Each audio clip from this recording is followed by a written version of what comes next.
Assalamualaikum warahmatullahi wabarakatuh. Halo, apa kabar anak-anak? Semoga kalian dalam keadaan sehat selalu. Hari ini kita akan masuk ke materi berikutnya.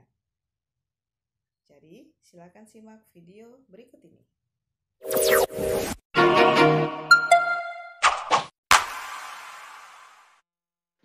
Baiklah anak-anak, hari ini kita akan masuk ke materi yang ketiga, yaitu dengan tema 1, selamatkan makhluk hidup. Subtema 3, ayo selamatkan hewan dan tumbuhan. Kompetensi dasar dari materi ketiga ini yaitu 3.4, memahami patung.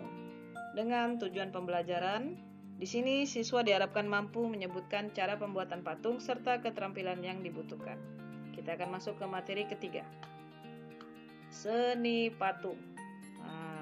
Jadi seni patung itu adalah sebuah karya seni yang diciptakan dengan membentuk bahan bervolume, memiliki ukuran panjang, lebar, dan tinggi, serta dapat dinikmati dari segala arah.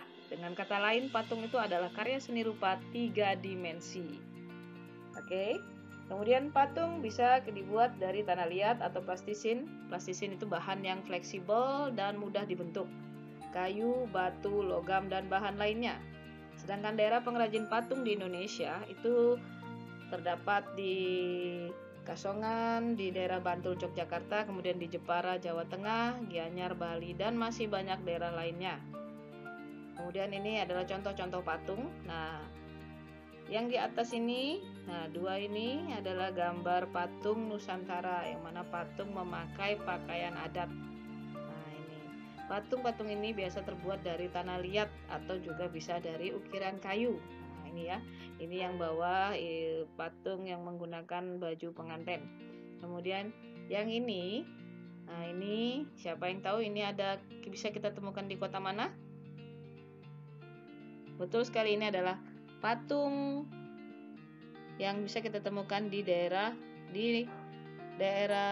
Jawa Timur, yaitu Surabaya. Patung suro, patung ikan suro dan buaya. Nah, kemudian ini yang bisa kita temukan di Balikpapan. Ini adalah maskotnya Balikpapan, yaitu beruang madu.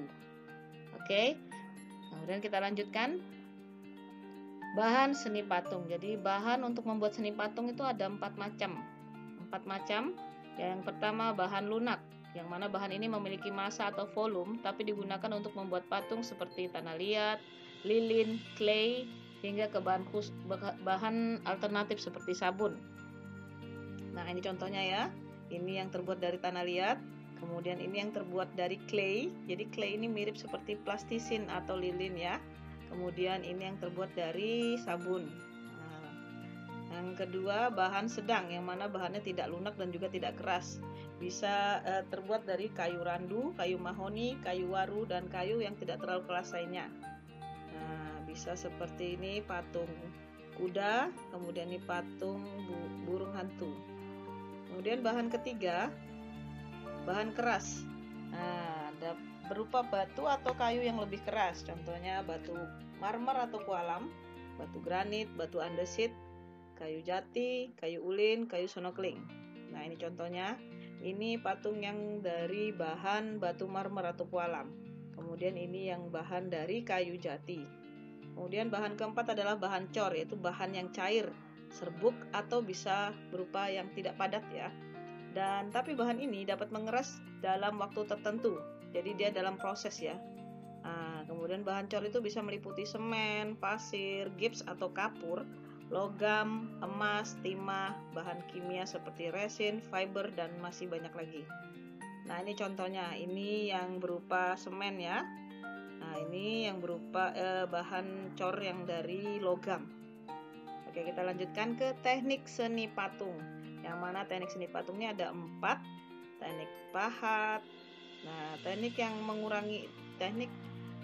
mengurangi bahan dengan menggunakan benturan benda keras, yaitu alat pahat yang kemudian dibantu dengan palu. Jadi untuk membenturkan pahat pada bahan patung ya.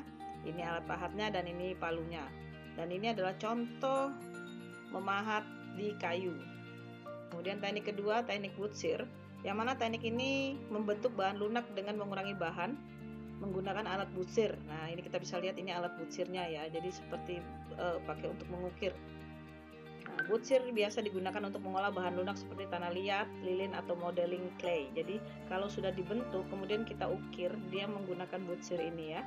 Nah, ini contoh butsir di bahan sabun. Nah, ini mau membuat patung ikan ya, anak-anak. Oke, kemudian teknik yang ketiga adalah teknik las, yang mana teknik ini dipakai untuk menggabungkan bahan ke bahan yang lain untuk mendapatkan bentuk yang diinginkan.